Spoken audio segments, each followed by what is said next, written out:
Pitulas Maret 1813 dumadosipun Kadipaten Pakualaman. Pangeran Natakusuma putra saking Sri Sultan Hamengkubuwana II kaliyan garwa selir Raden Ayu Srenggarawati dipun jumenengaken dening Raffles dados Kanjeng Gusti Pangeran Adipati Arya Pakualam setunggal.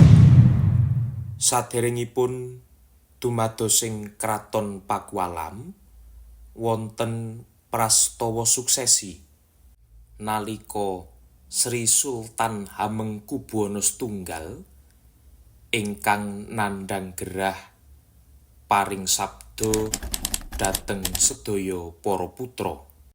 Tabuh 11 dalu 21 Maret 1790 Sri Sultan Hamengkubuwana II seda ing yuswa 17 gangsal taun.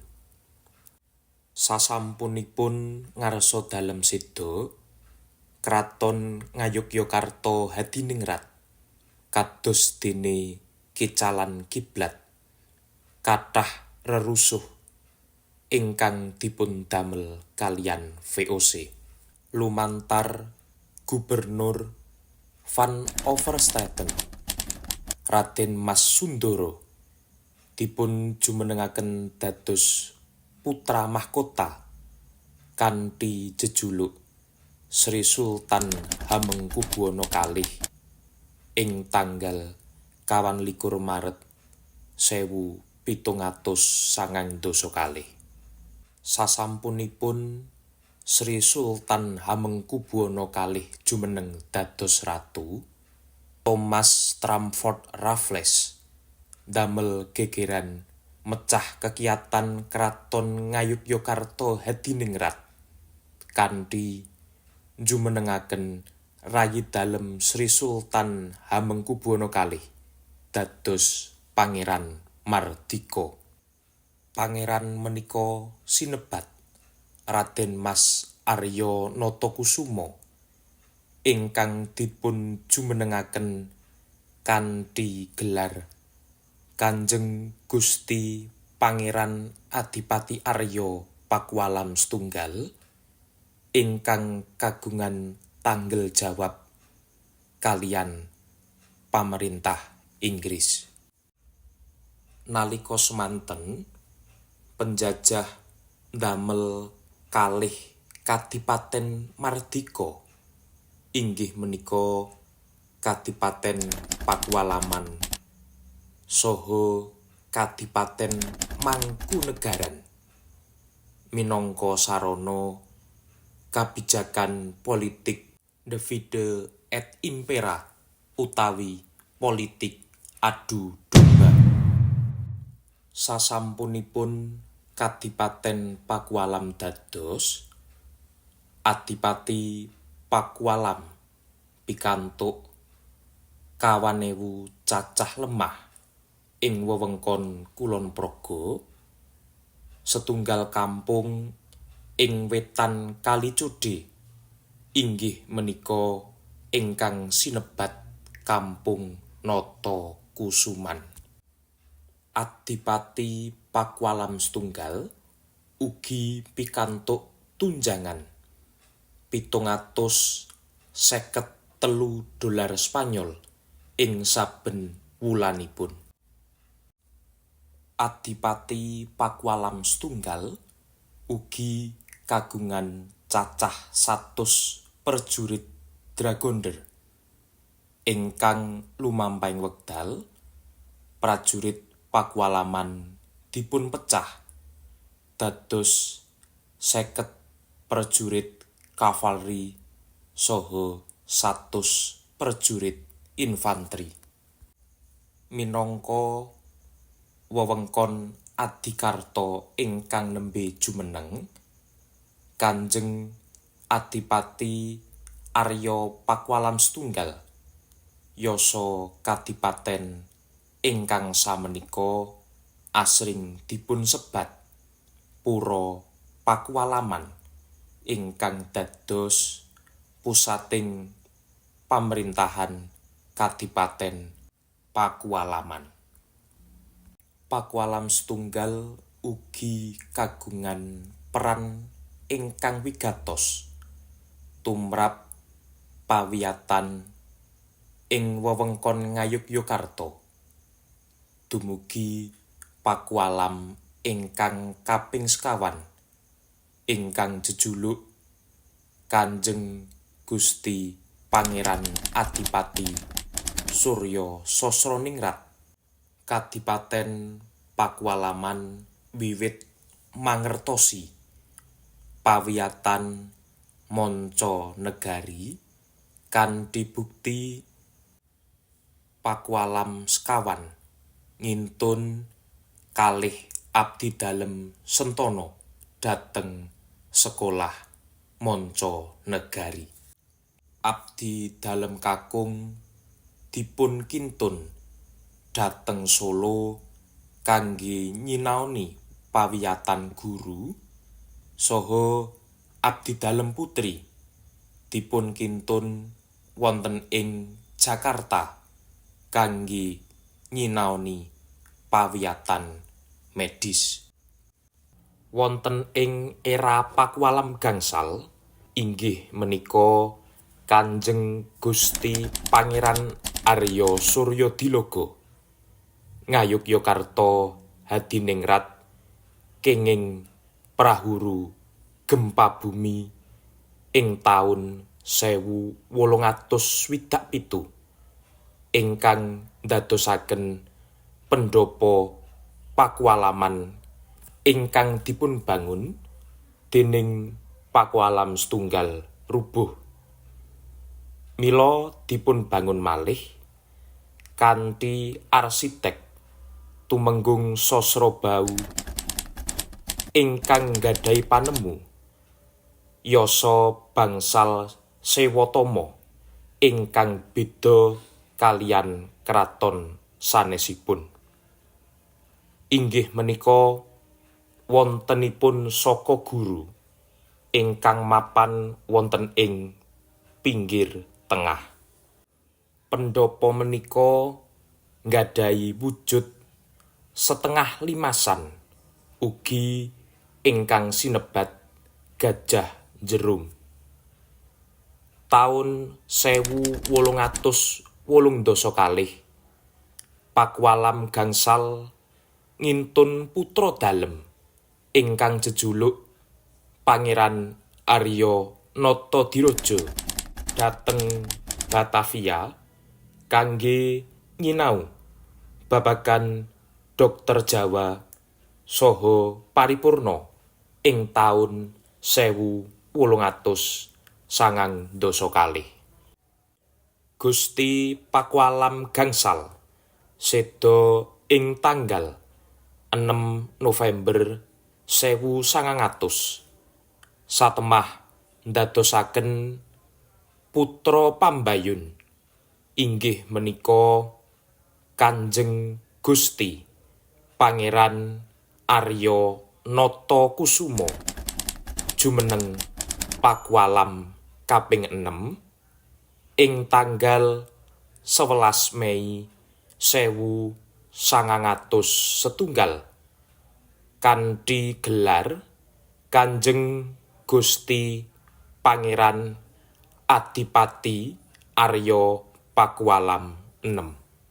Saking pemerintah Walandi, Pakualam 6 dipun paringi gelar Kolonel Tituler.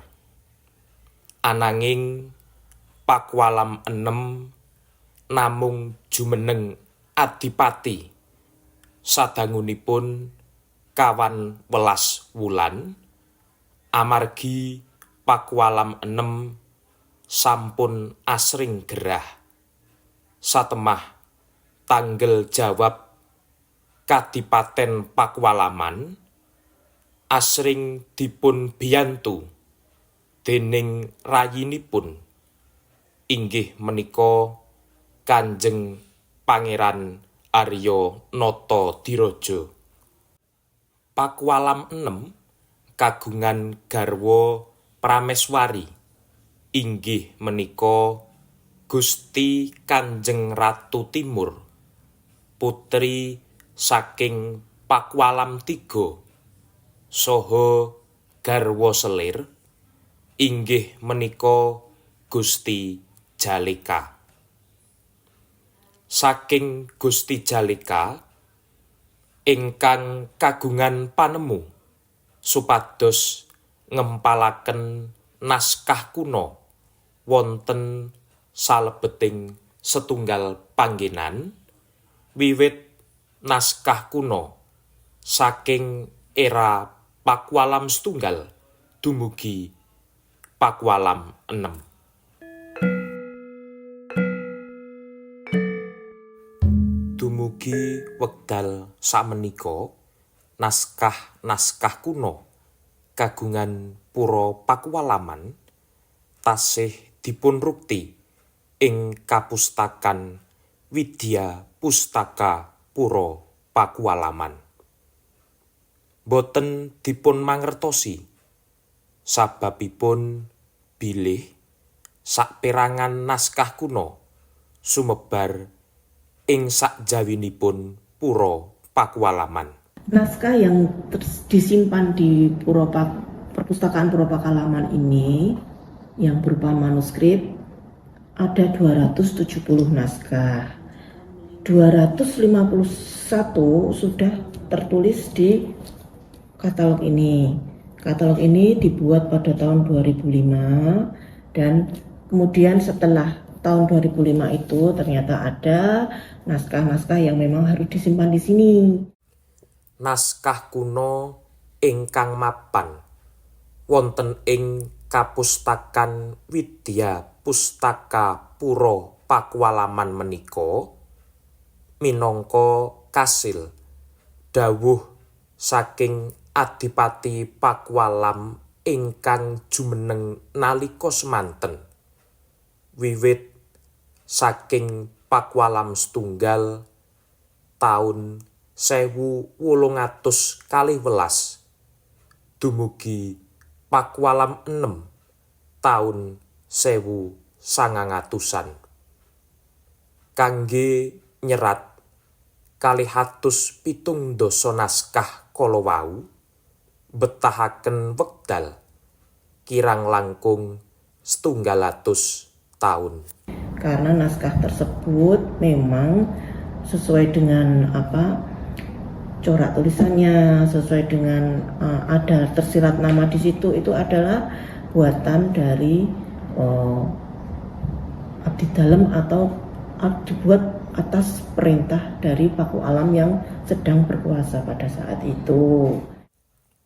Naskah asli Yasan Pura Pakualaman ingkang kawentar ing kalangan masyarakat ing antawisipun Serat Babat Mataram, Serat Bratayuda, Serat Tajusalatin, Serat Pandawalari, Serat Sastra Disuwur, saha Serat Menak.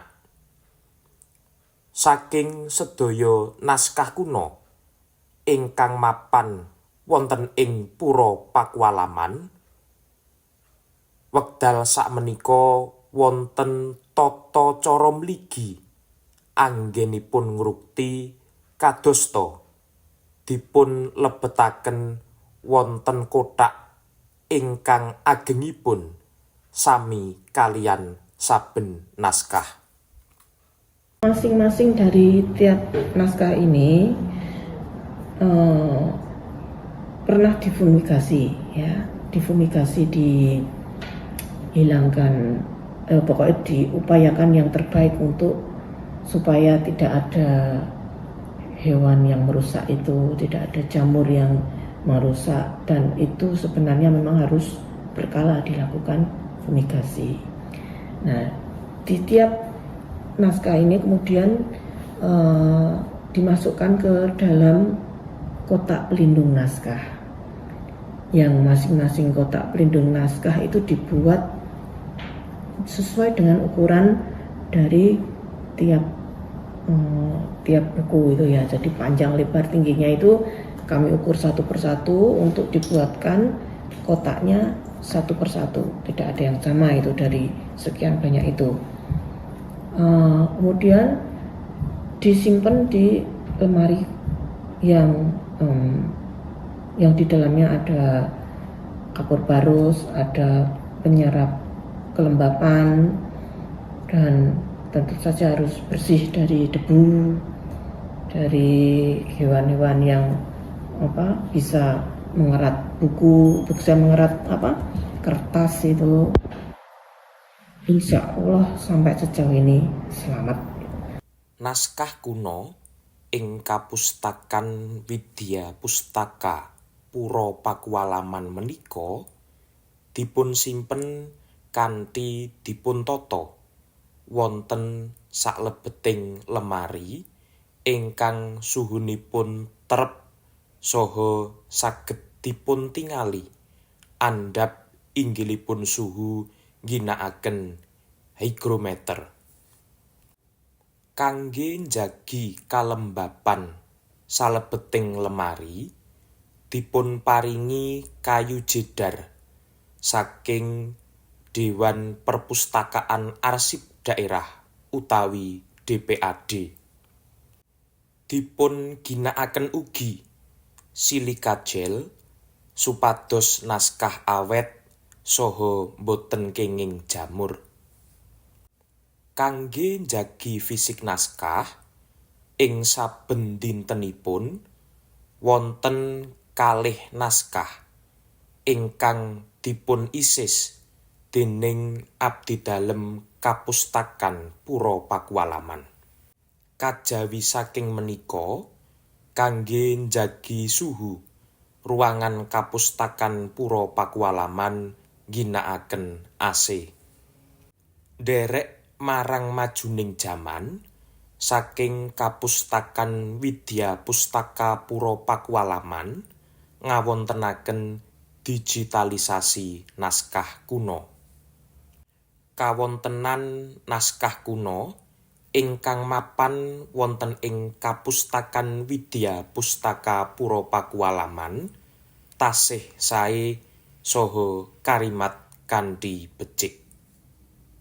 Ketika kami menemukan, kami ditugasi di sini sekitar tahun 2002 itu, naskah ya seperti inilah keadaannya, cuman belum ditoto, belum diatur sesuai dengan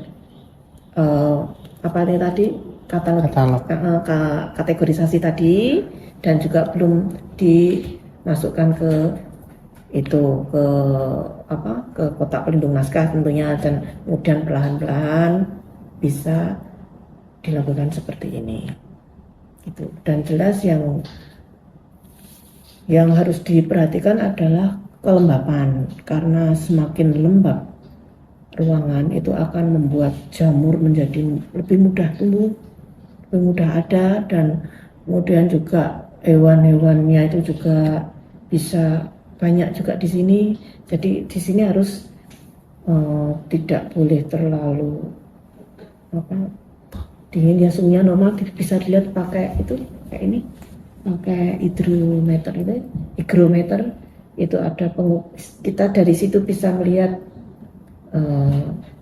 keadaan suhu di sini, baik suhu udara maupun tingkat kelembabannya gitu.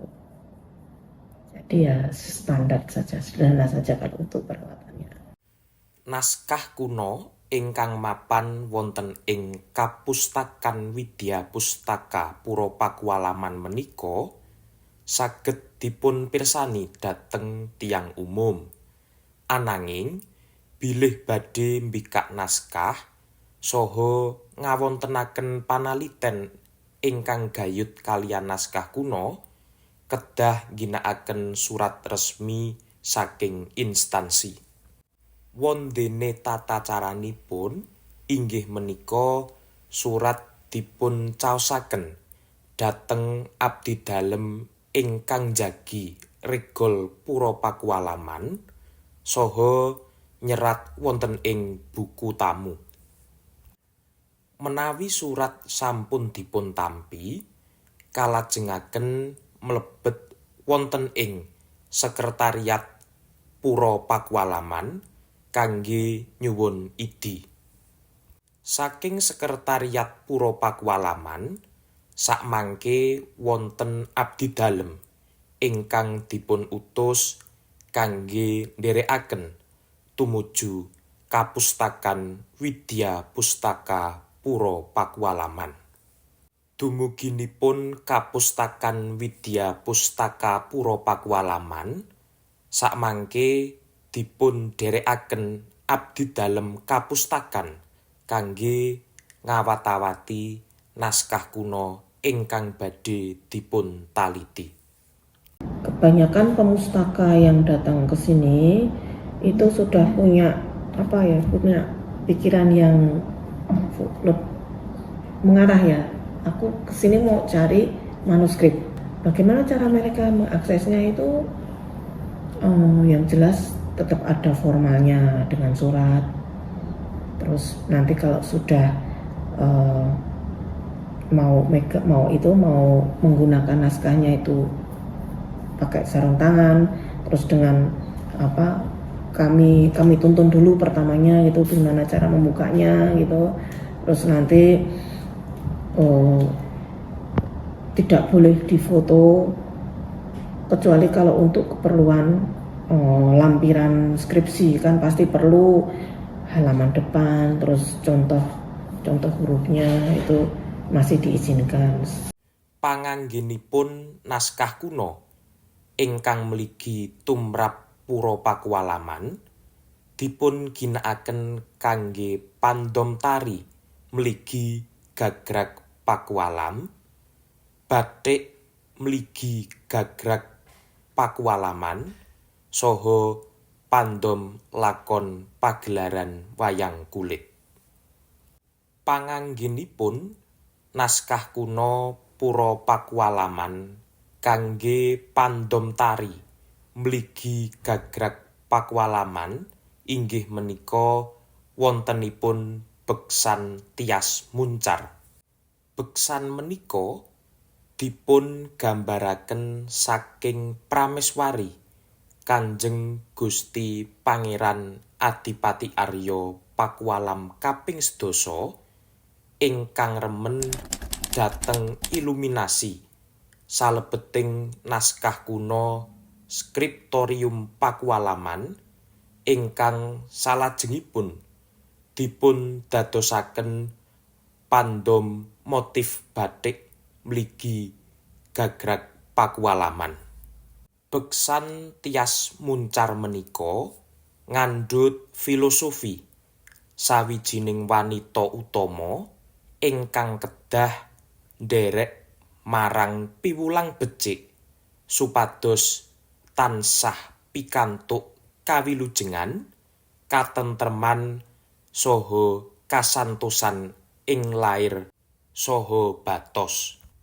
Beksan Tias Muncar menika katingal indah edipeni amargi kapendhet saking serat piwulang estri yasan Kanjeng Gusti Pangeran Adipati Arya Pakualam kaping 2. Pemanfaatan naskah manuskrip di sini selain untuk akademis ya, jadi untuk objek penelitian bagi mahasiswa S1, S2, S3, juga kalau di Pakualaman sini juga sudah dimanfaatkan bahwa dari sumber info yang ada di dalam naskah itu bisa menjadi jelas ya, jadi tembang mocopat itu biasa dilakukan.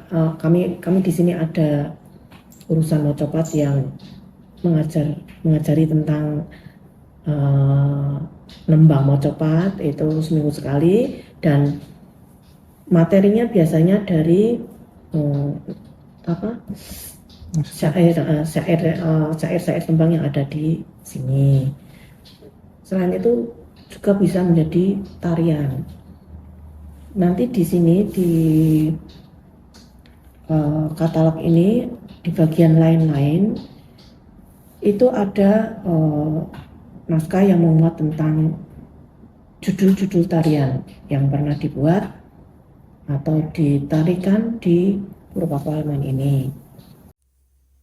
Panganggenipun manuskrip kuno ingkang salajengipun inggih menika kangge pandom lakon salebeting pagelaran wayang kulit ing Pura Pakualaman. Pagelaran wayang kulit menika nate dipun tindakaken dening abdi dalem dalang Ki Mas Jajar Darmo Wiguno ing Kemis Wage 3 Agustus 2023 ingkang mapan wonten ing alun-alun Siwandan Pura Pakualaman. Pagelaran wayang kulit menika kanthi lakon Wahyu Makutharama ingkang dipun pendhet saking wedharan piwulang luhur para dewa salebetipun Serat Astabrata. Kajawi Serat Astabrata ingkang minangka pandom lakon wayang kulit, gambar wayang salebeting Serat Bratayuda ugi dipun dadosaken corekan utawi pandom anggenipun Pura Pakualaman yasa paraga wayang kulit. Wayang kulit gagrag Pura Pakualaman menika kagungan titikan mligi inggih menika paraga wayang kulit ingkang ginakaken keris. Wayang kulit Purwa ingkang mapan wonten ing Pura Pakualaman samenika minangka yasan dalem Kanjeng Gusti Pakualam setunggal dumugi Kanjeng Gusti Pakualam pitu ingkang asring dipun sebat wayang kulit Purwa Kyai Jimat. Purwopakualaman ini. Jadi info dari itu bisa menguatkan tentang tarian yang dipentaskan di bangsal sebagai bentuk tari dari Purwopakualaman, bahwa ini loh dari sejak pada masa Pakualam 1 pernah ditarikan tari lawung dan sekarang masih ada. Itu dikuatkan kan secara itu. Kalau biasanya kan cuman lisan ya, jadi memang ada tahunnya ngono, iki pentasnya mana. Nah itu di naskah ternyata memang sudah ada tentang uksan lawung, tentang uksan Gondoboyo, itu sudah ada infonya tentang itu. Ya itu tadi ya. Jadi selain itu juga digunakan untuk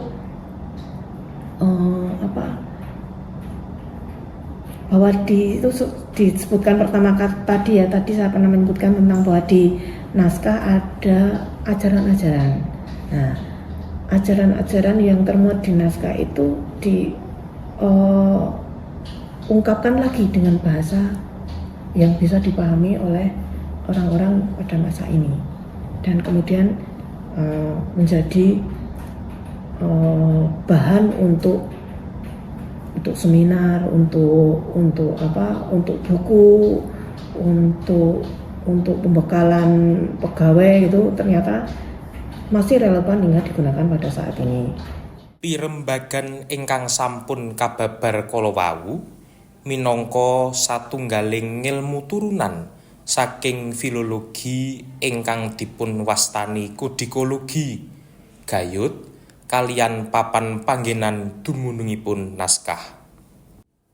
Panaliten menika kagungan pangajab satemah babagan ingkang dipun anggep kuno saged nuwuhaken pangertosan dhateng pamirsa sedaya bilih naskah kuno ingkang dipun simpen wonten ing Kapustakan Widya Pustaka Pura Pakualaman minangka tuk sumbering ilmu ingkang kagungan mapinten-pinten manfaat saha mangertosi menapa cikal bakal saking kabudayan ingkang sampun lumampah. Cekap semanten nyuwun pangapunten menawi kathah kekirangan saha kalepatanipun. Matur nuwun.